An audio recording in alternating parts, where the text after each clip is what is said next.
if Mr. Biden did his homework well, as he promised during his election time, but he did nothing for 3 years, nothing at all. If he worked as hard as he's doing today, working hard to establish an independent Palestinian state, if he did that, the 7th of October wouldn't have happened.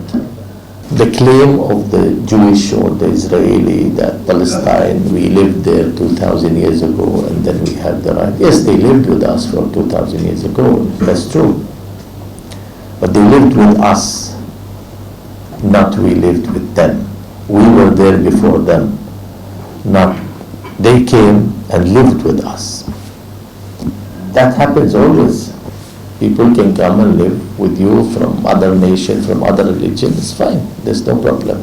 But it doesn't mean they have the right in the future to claim that this is our land, this is our homes, because we were here 2,000 years. We were there 6,000 years ago. We built the country. Anyway,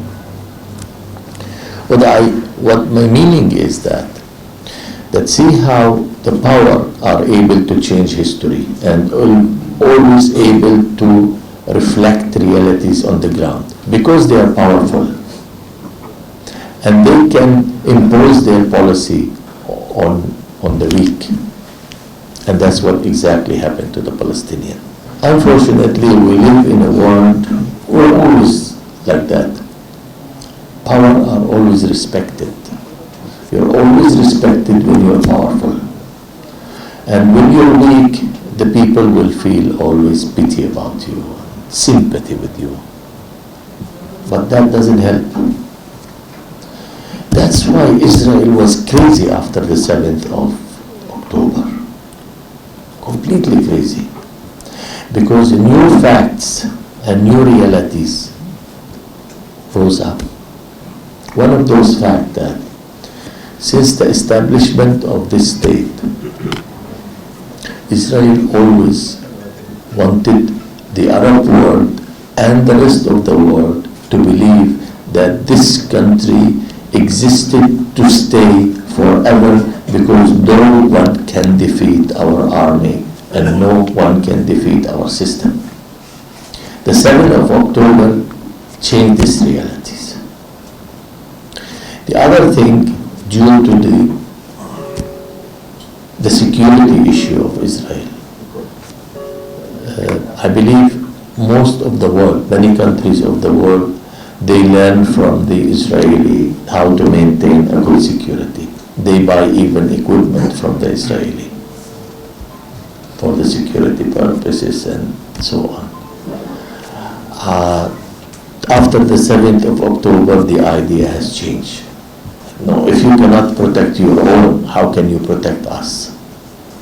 If your equipment could not protect you, how can they protect us? In the field, the daily fighting taking place between the Palestinian resistance and the Israeli, the most important tank in the world, Merkava. Many countries buy Merkava because Merkava is a very powerful tank.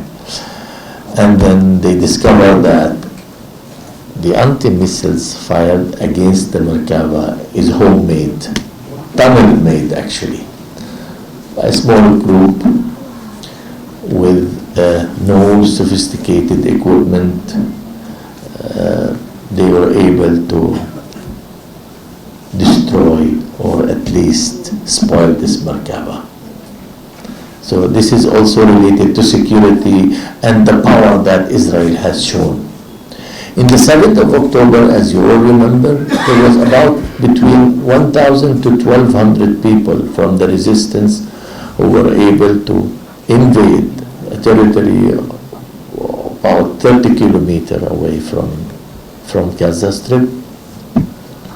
No tanks, no plane, no advanced equipment or military stuff. They were in a motorbike and something they have made up with 2 people can fly. I don't know how they did that. And then the rest were driving normal SUVs. They just went in like they were going on a picnic. We have seen all that.